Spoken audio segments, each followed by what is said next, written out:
saya akan menjelaskan tentang artikel yang saya dapat, yaitu Pola Asuh Elephant Mom Bikin Anak Lemah, yang dimuat oleh Sekar Indonesia. Ia membahas tentang gaya pengasuhan yang dikenal dengan istilah Elephant Mom, yaitu pola asuh yang terinspirasi dari perilaku induk gajah yang sangat protektif terhadap anaknya. Orang tua dengan gaya ini cenderung ia selalu hadir, memberikan rasa aman, dan memastikan anak memiliki masa kecil yang bahagia, tanpa banyaknya konflik. Mereka berusaha menjauhkan anak dari pengalaman negatif, kesedihan, maupun tekanan yang dianggap bisa mengganggu kenyamanan anak. Dengan pendekatan seperti ini, hubungan emosional anak antara anak dan orang tua biasanya sangat dekat dan penuh kasih sayang. Namun, di balik kehangatan tersebut, terdapat beberapa resiko yang perlu kita waspadai sebagai orang tua. Pola asuh yang terlalu melindungi dan memanjakan dapat membuat anak menjadi terlalu bergantung pada orang tua, sehingga anak itu akan kurang berani menghadapi tantangan atau mengambil keputusannya sendiri. Anak mungkin terbiasa mendapatkan apa yang dia inginkan tanpa adanya aturan yang jelas, sehingga berpotensi tumbuh dengan kemandirian yang rendah. Jika dibiarkan terus-menerus tanpa diimbangi dengan pemberian batasan dan pembelajaran tanggung jawab, anak akan kesulitan mengelola masalah, mudah menyerah, dan kurang siap menghadapi realitas kehidupannya nanti. Dengan demikian, meskipun Elephant Mom menciptakan ikatan emosional yang kuat, penerapannya harus disertai strategi lain yang mendukung kemandirian anak berkembang menjadi pribadi yang tangguh, sekaligus memiliki kesehatan emosional yang baik. Di sini saya akan memberikan solusi kepada teman-teman dan bunda-bunda sekalian. Solusi dari Elephant Parenting yaitu menyeimbangkan kasih sayang dengan batasan dan kemandirian seorang anak.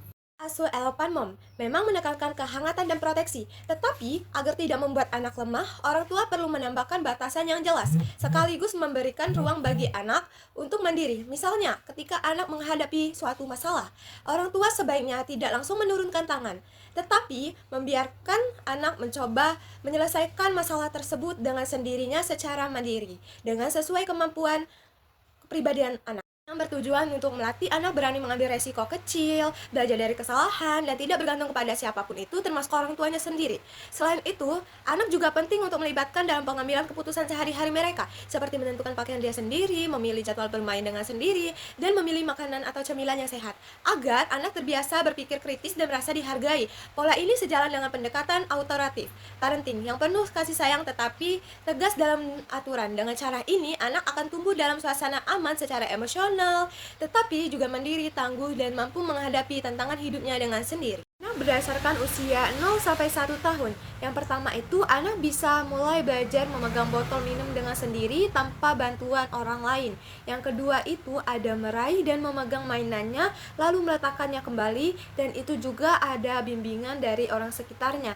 Yang ketiga itu ada menepuk tangan dan melambaikan tangan seperti dada atau tepuk tangan. Yang keempat itu menaruh benda di wadah, misalnya memasukkan balok itu ke dalam kotak yang mainannya sederhana itu, dengan tujuannya itu melatih koordinasi motorik dan mengenalkan rutinitas serta membangun rasa percaya diri dari awal bahwa ia bisa melakukan dia sendiri tanpa orang lain bisa melakukannya. Pertama itu ada usia 2-3 tahun. Merapikan mainannya setelah bermain, membuang sampah kecil kepada tempat sampah. Yang ketiga, meletakkan sepatu di rak. Yang selanjutnya ada membawa botol minum sendiri ke mejanya, yang bertujuannya untuk melatih keteraturan, koordinasi, dan kesadaran awal dan serta tanggung jawabnya mereka sendiri. Pada usia 4-5 tahun, yang pertama itu membantu menata meja makan, misalnya meletakkan sendok atau tisu. Yang kedua, menyiram tanaman kecil. Yang tiga, membawa piring kotor ke dapur. Keempat, membereskan tempat tidur sederhana, seperti melipat selimut. Tujuannya itu membiasakan anak untuk ikut serta dalam pekerjaan rumah dan membangun rasa peduli. Usia 6-7 tahun, yang pertama itu menyiapkan seragam atau perlengkapan sekolahnya sendiri. Yang kedua, menyapu area kecil seperti ruang tamu atau kamar anak itu sendiri. Yang tiga, memberi makan hewan peliharaan. Dan yang terakhir, menaruh buku ke rak setelah selesai digunakan. Tujuannya itu melatih kemandirian, tanggung jawab, dan kepedulian terhadap makhluk hidup. Usia 8-9 tahun, membantu mencuci piring ringan. Yang kedua, membantu menyiapkan bahan makanan, seperti mencuci sayur. Yang ketiga, mengatur jadwal belajar dan waktu bermain. Yang terakhir, mengelola uang jajan kecil dengan pengawasan. Tujuannya mengembangkan disiplin diri, keterampilan praktis, dan manajemen waktu. Adapun dampaknya, yang pertama, cenderung menjadi pola asuh permisif. Bunda mungkin akan validasi emosi dan memberikan fleksibilitas serta pilihan kepada anak. Namun, beberapa orang tua salah mengartikan hal-hal seperti ini dan membiarkan dan menetapkan aturannya sendiri, sehingga pengasuhannya berubah menjadi permisif.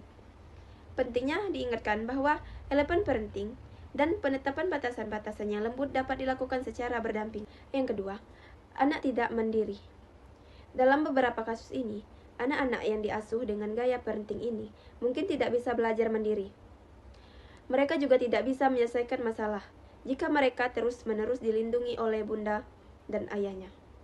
Yang ketiga, anak yang ketergantungan kepada keluarga. Ketika anak tidak bisa belajar mandiri, mereka akan terus bergantungan kepada keluarganya. Dengan begitu, anak kurang mampu menangani masalahnya sendiri. Yang keempat, sulit mengembangkan identitas. Anak-anak yang bergantungan kepada orang tuanya untuk mendapat dukungan emosional akan mengalami kesulitan mengembangkan identitasnya. Namun, mereka juga mengalami kesulitan untuk mengambil keputusan sendiri. Yang kelima, yang terakhir, menjadi pola asuh helikopter. Jika tidak dilakukan dengan baik-baik, pola asuh ini beralih menjadi pola asuh helikopter. Pola asuh ini, di mana orang tua terlalu fokus kepada anak mereka untuk mengambil terlalu banyak tanggung jawaban pengalaman kepada anaknya. Ketika hal ini terjadi, anak tidak akan tumbuh menjadi mandiri. Tidak hanya itu, rasa percaya diri dan harga diri anak juga akan mengalami penurunan. Tanda-tanda elephant parenting. Yang pertama itu ada mengasuh dengan baik. Elephant parenting berupa kerasnya menjadi rumah sebagai tempat yang hangat dan penuh perhatian mereka. Dan yang kedua, ada sangat protektif melindungi anak-anak dari bahaya adalah termasuk tugas dari orang tua. Namun, prinsip elephant parenting ini adalah memastikan anak-anak mereka merasa yang aman. Dan yang ketiga itu, ada anak merasa nyaman saat meminta bantuan. Dan maksudnya itu, anak-anak yang memiliki orang tua dengan pola asuh ini cenderung merasa nyaman untuk meminta bantuan dengan membicarakan masalah mereka dengan bunda dan ayahnya mereka. Ada mendorong ekspresi emosional. Dengan pola asuh ini, bunda akan mengatur perasaan anak-anak. Dan yang kelima itu ada memandang diri sebagai tempat yang aman. Anak-anak dari gaya pengasuh elephant parenting ini bahwa mereka bisa mendatangi orang tuanya untuk menanggapi peristiwa positif maupun negatif dalam hidupnya tanpa rasa takut atau rasa gelisah dalam diri anak tersebut. 6 itu fokus pada eksplorasi pada pencapaian anak. Berbeda dengan tiger parenting, elephant parenting ini cenderung tidak fokus atau menekankan anak-anak untuk berprestasi secara akademis maupun yang atletik. Yang ketujuh itu ada menekankan fleksibilitas dan pilihan mereka. Elephant parenting ini cenderung memberi anak-anak kesempatan lebih besar untuk memilih dan fleksibilitas dalam rutinitas serta aktivitas sehari-hari dalam mereka sendiri.